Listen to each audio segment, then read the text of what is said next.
comment, subscribe. It'll make me happy. Hey, what's up, everyone? Welcome back, and welcome to the third and final part of my multi-part series I called Christmas Toys for Bass Fishing Boys, where I review some of the fishing presents that I got this past Christmas. The final product I'm going to review, and this was actually a birthday present, but my birthday's is close enough to Christmas that I just decided to include it anyway.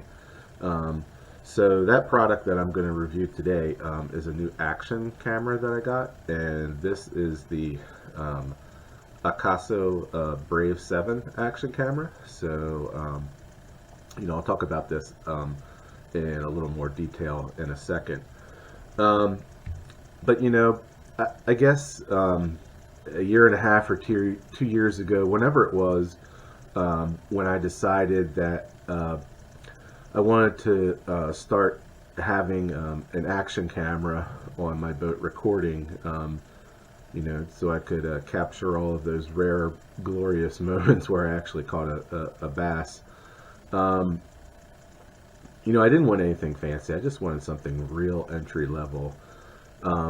So that's when I decided to buy the akaso EK7000 Pro action camera, and I'm showing a picture of that on the screen now because that's actually the camera that I'm using to record this, so that I can show you this camera.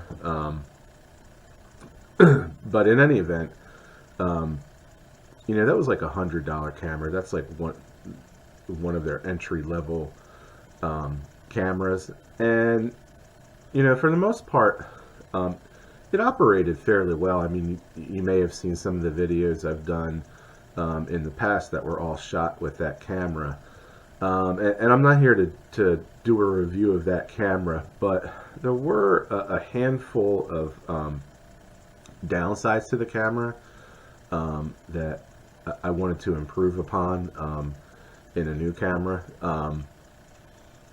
I guess the first thing is that the EK7000 Pro, it didn't have any water resistance to it unless it was in a waterproof case that they provided you with.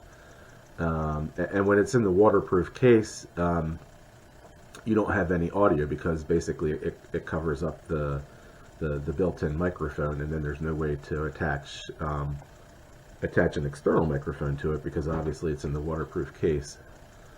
Another thing about it that was kind of inconvenient was even though it had a remote control, the camera didn't have any voice control commands.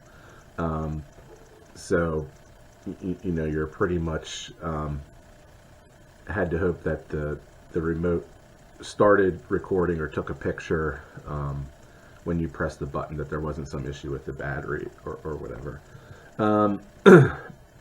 Another big downside to that camera was it didn't have any wind noise reduction built in, and there's definitely been a number of videos I've done where I'm out there fishing and it's a windy day, and you can really hear the wind howling against the microphone.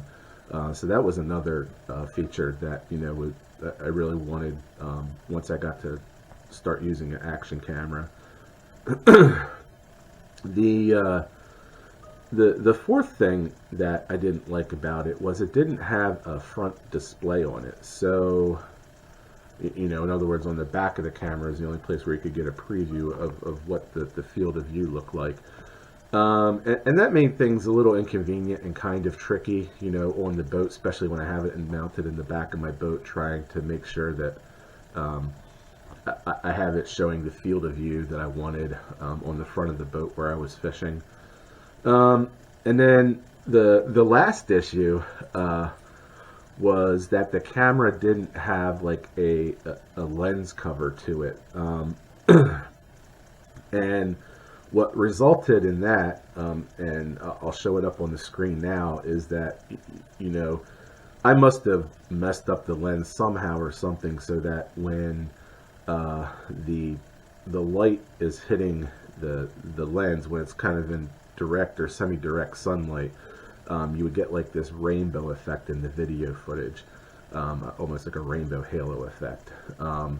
So that for me was really annoying as well. So those were some 5 things that I wanted to improve upon in a new camera.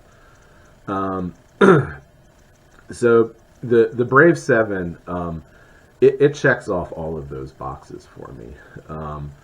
The camera itself is IP8X waterproof out of the box, without any any kind of waterproof covering that you have to add to it or anything like that. So if I'm out there fishing and then like a storm blows over or something like that, I don't have to worry about my camera getting wet and possibly having damage done to it. The other thing is it does have voice controls, which it's, I guess to me that would just be like a supplement to having the remote control for it. As you can see on the camera, it also comes with a lens cover, and this lens cover is removable. I honestly don't know why you would want to remove it, but it is removable. Maybe that has something to do with some other feature or accessory for it. I'm not really sure. But I like the fact that it has that lens cover on there, and hopefully that will prevent me from screwing up the lens and causing any kind of light refraction or whatever it was that created that halo effect when I would be like in direct or semi-direct sunlight. As you can see, it does have a front display on it.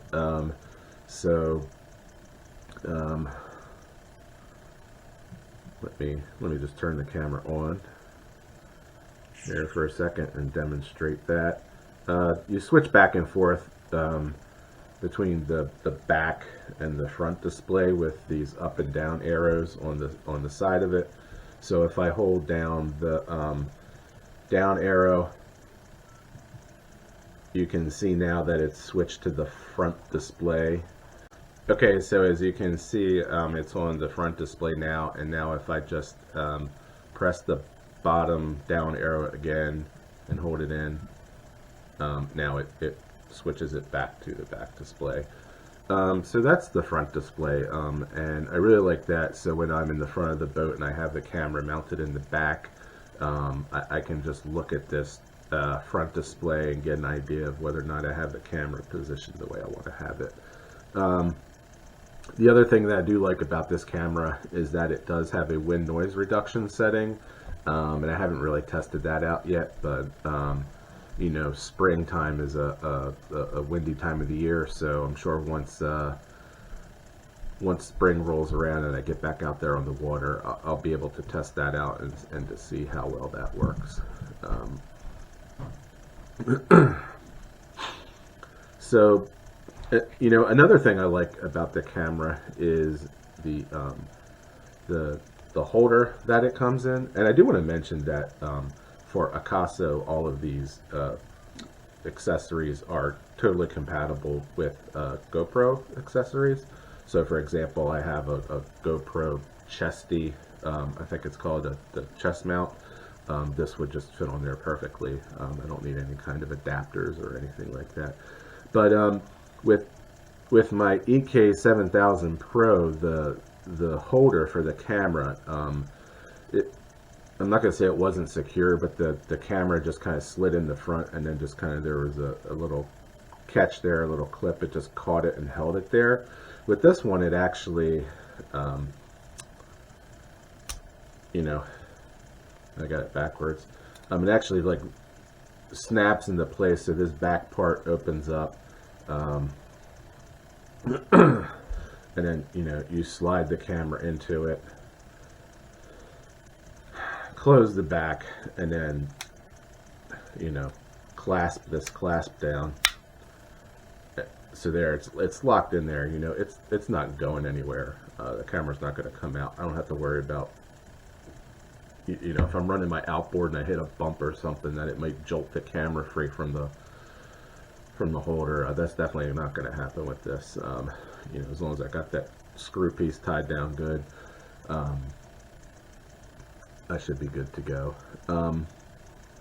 And if I didn't mention it before, and this is true with all of the Akaso cameras, and I'm going to put a screenshot up on the screen now of all the accessories that this camera, the Brave 7, and even the other cameras like my EK7000 Pro, they all come with all of these accessories. I don't know if I call them accessories, mounts, I guess, a number of mounts.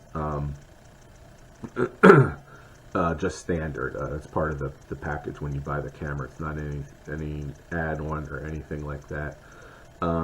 So, you know, they give you a lot of accessories and mounts just like by default, and that's something that I think is really good about them.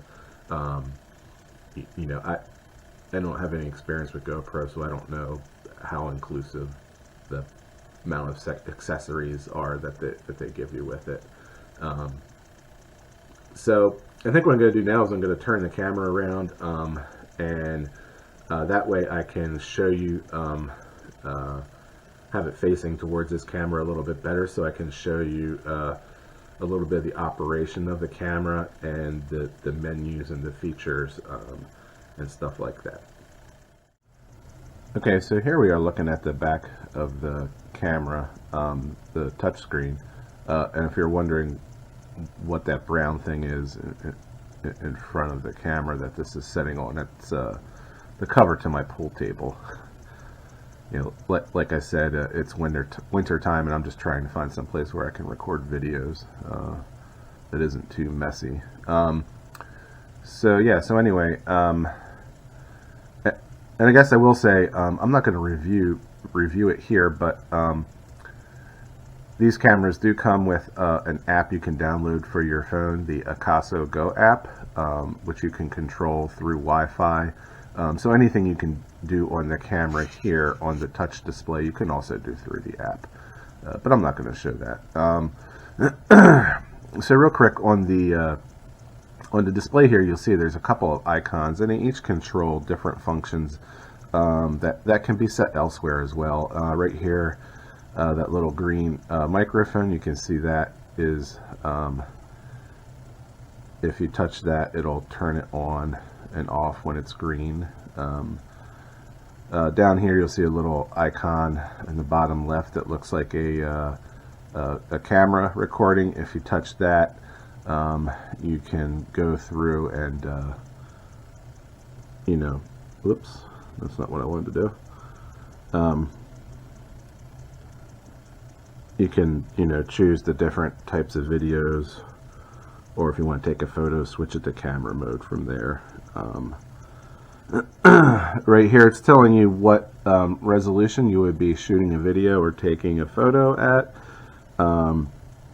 So this camera, and even the other older camera I had, they both shoot in up to 4K 30 frames per second, and I think they take photos at 20 megapixels, I think, up to 20 megapixels. But in any event, if you press this here, you can see you can scroll through and choose the different, you know, resolutions that you want to pick. And then finally over here, this little looks like a magnifying glass. I'm sorry, magnifying glass. If you touch that, you can scroll up to set the level of zoom that you want to, you know, record videos at, or you know, adjust it back down. So if these cameras, or with this, I'm sorry, with this particular camera, you can swipe from the left to get into selecting your video or picture mode. You can swipe from the right to see your recorded data, to see the files that are on your micro SD card. excuse me, I might be catching a cold here. If you swipe down from the top, it's going to bring up the option to not only get into your preferences menu, but it's also going to bring up a couple other tiles here. This first one that is highlighted, that would be currently voice control is on.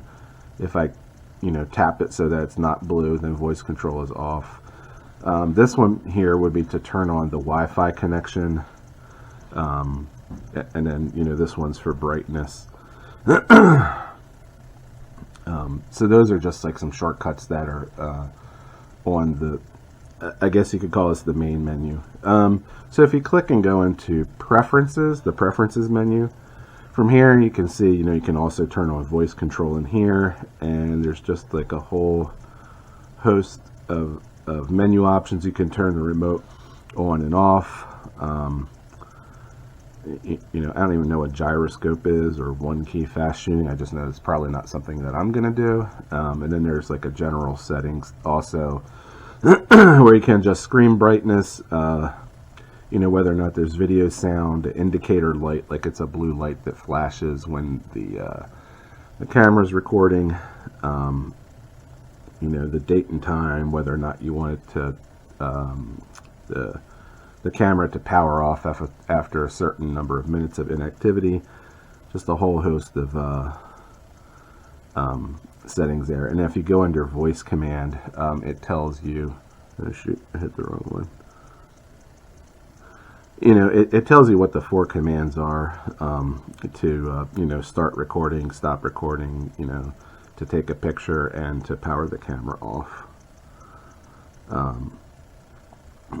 Then if you swipe up from the bottom, this is going to bring you all of your video settings. And compared to my EK7000 Pro, there are a lot of settings in here. You can see you can set the resolution, image stabilization. There's all these different, like if you don't know what something is, like I'm going to click on metering. I'm going to try to. It explains to you what the setting is, and what setting it a certain way may do or not do. So that's pretty nice. Let's see here. There's a driving mode. So like this one, this is the wind noise reduction setting. That was something that I liked about this camera. It also has image stabilization in here somewhere. Maybe that was at the top. Yeah, image stabilization is right here. I have it turned off. And then there's also a setting called hindsight, and that just says you can start your video with 10 to 15 seconds of footage captured by your camera before you press the shutter button. I don't know why you would want to use that, but in any event. So there are a lot of settings here in the video settings that you can tinker around with, especially if you're like well versed in that kind of stuff, video footage. There's indication up here for your SD card, and then of course there's also the battery meter indicator right there. So let me go ahead and just turn this off for now. So you see on the side here, here's your built-in microphone, and then this little latch that comes down opens up. Not sure you can really see that with the lighting here, but there's a USB-C connection that would be to either transfer data from the micro SD card to your computer, or just to charge it, or you can use this as a webcam on your PC. I think that's the third setting. There's like 3 or 4 settings you get when you plug it in into like a PC or something, if it's just not a straight power source. And then you can see right here is also it's really hard to see, but the micro SD card. It takes up to a 512 gigabyte card, which is really nice.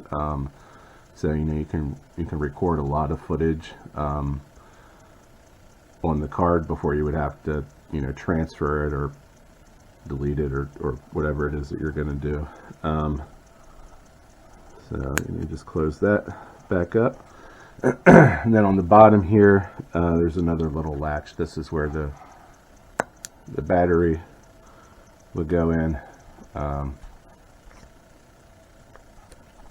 So with this camera, and even with the other one, maybe it's this way with all of the Akaso cameras, they give you 2 batteries, and of course they give you a battery charger for it. So that's kind of nice, to have a spare backup battery. Now usually when I record, when I'm out on the boat, I have a, let me bring it over here into view.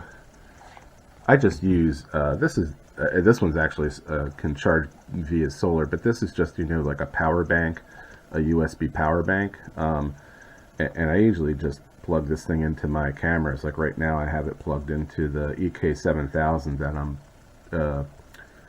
filming this video with. And I just run my video straight continuous the whole day. And this, as long as I charge this thing up like every week, the amount of voltage or amperage, or I'm not sure what the correct term would be, that it draws from this to run the camera and record is plenty sufficient to keep it running without this battery charger pack running out.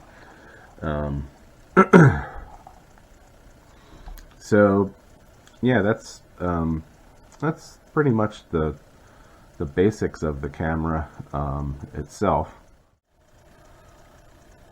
So one other thing I like about this camera, and I didn't really talk about it before, maybe I should have talked about it before, was the remote that comes with it. Now the other one came with a remote too, but this one I really like because, well, number one, it's got a display on it, and I don't know if you can really tell from that display. First of all, it's displaying what time it is, but so you have a power button here. This is like an action button that would either, depending on what mode you're in, that would either take a picture or start or stop recording video. And then down here, this bigger button, this is to switch back and forth between like video modes or taking a photo. So it's hard to tell in there right now, maybe looking at it through this camera, but there's a little symbol up there that shows like the video camera. So this is ready to take a video. So I'll just go ahead.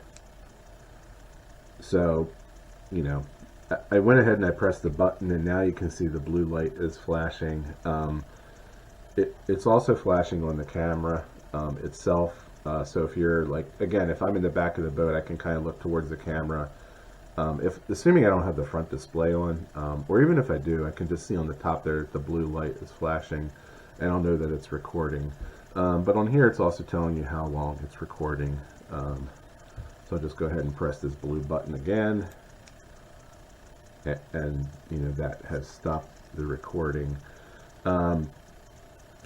So it's kind of nice because it's just not like a simple 2-button like take a photo, take a video type remote. And I think it also shows on here, it's hard to see, but it shows you I think like the state of charge of the battery. And unlike the remote I had from my older EK7000 Pro, this one, the remote itself can actually be charged. So that's kind of a nice thing. I can charge it up before every trip that I go out, and then it's not, I'm not just hoping that it's like the remote for my car where the battery is reaching the end of its life, and I have no idea whether that's the case or not. So that's a nice thing about this remote.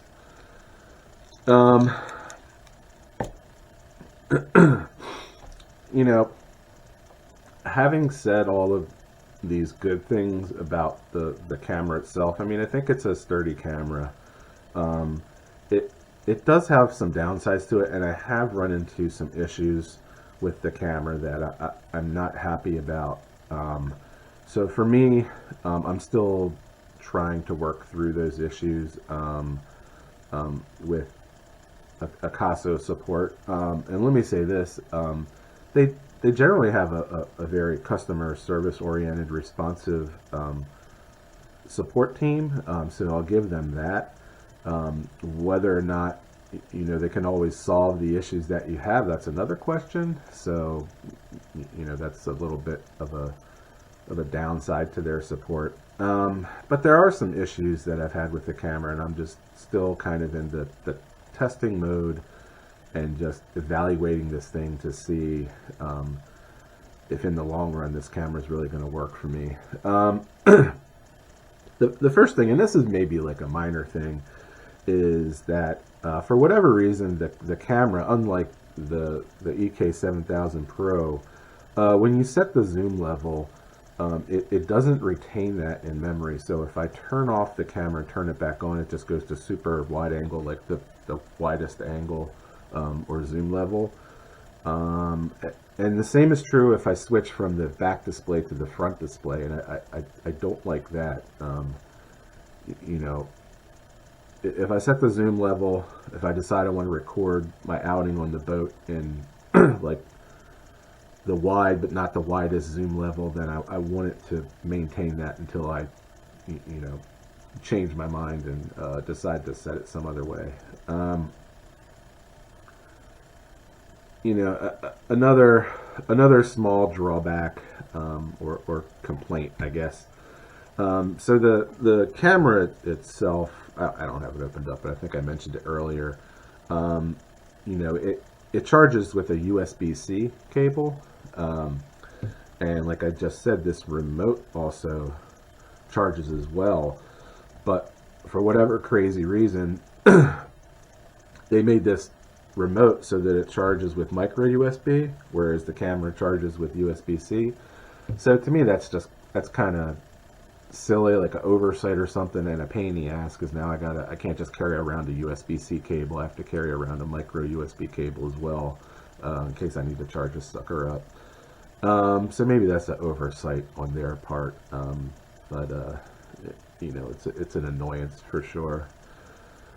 I showed you guys the video settings menu, and I guess if you're like really well versed in like video settings and taking footage and stuff like that, maybe that's good. But to me, it almost feels like there's too many settings in there. I mean, even with the descriptions of what the settings are, it's like I still look at them and I'm just like, I really don't know, so I'm just going to leave this setting alone. Like the white balance or something like that, or that cam setting, I think it was called.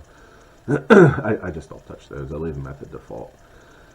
And I guess finally, and maybe this is like the real big issue with me right now, is I think that this camera, it must have a firmware issue, because as it stands now, and if you saw my first episode of this multi-part series on the Christmas items, I shot that video with this camera, and you may have noticed that after a couple minutes of recording, the audio goes out of sync with the video, and it becomes kind of pronounced, like up to like a half a second or something like that, it seems like. It's just kind of weird, and it's not something that a camera should do. Now, I've gone on Google, I've researched this issue. I'm working with akaso support, trying to figure out what the hell's going on, what their suggestions are, and they have had this issue with a different model of their camera before, and I've even seen people complain about having the issue with GoPros.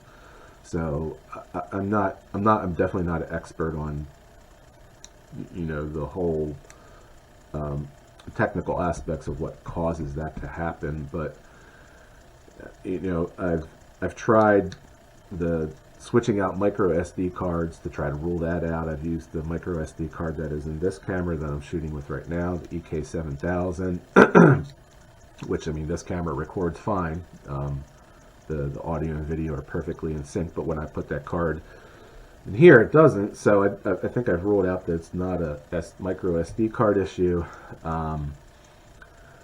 I've tried to correct the issue with a workaround that I've seen on the internet where you take a free software called Handbrake and you do this adjustment, and for some people it works, for some it doesn't, where it straightens out the audio video sync issue. That hasn't worked, and I've upgraded. I have this on the latest firmware, and I honestly, I think that may be when I actually first noticed this issue. When I first got the camera and I was just playing around with it before I upgraded the firmware, I noticed that the video quality was just a little off in like certain situations. So I upgraded the firmware, and then I think it straightened that problem out. But maybe that's when this started. So, like I said, at this point, this was a gift, but I've got a $160, $70 camera where I can't do a video like this where I'm talking for a while because the audio and the video go out of sync. If I'm out on the boat and I'm just running this thing all day, just recording, trying to catch those moments when I catch bass and then turn it into a YouTube video, I guess it's not that big of an issue because there's not like a whole lot of talking going on there and stuff. Maybe just real quickly when I catch a fish, but even that would be out of sync, and that's just not acceptable. So, the verdict is still out for me on this. I really wanted to love this camera, but until some of those deal breaker issues get resolved, I can't give it high marks at this point. So one other thing, I've noticed that the battery, the battery, what would you call it, charge duration for these is a little off. Like, and I think they might be sending me a new battery. I have two batteries, but one of them, it seems like it doesn't always get recognized in the charging dock, and then the other one, it seems like it's doing fine. It's like at like 60-50% or something, and next thing you know, like a minute later, the camera's shut down because the battery's dead. So there's something going on with the batteries. So yeah, so anyway, there you have it. That's the Akaso Brave 7. That's my final Christmas toy that I got this past year, birthday toy, I guess you could say technically. Anyway, hopefully you found this video helpful or informative, especially if you stumbled upon this video trying to do research on the Akaso Brave 7. Hopefully some of this information will be good to help you evaluate whether or not this is a camera you would consider purchasing or not. So anyway, that's all I have for this video, and again, that concludes my three-part, multi-part series, Christmas toys for bass fishing boys. So thanks again for watching, and I will see you guys in the next video.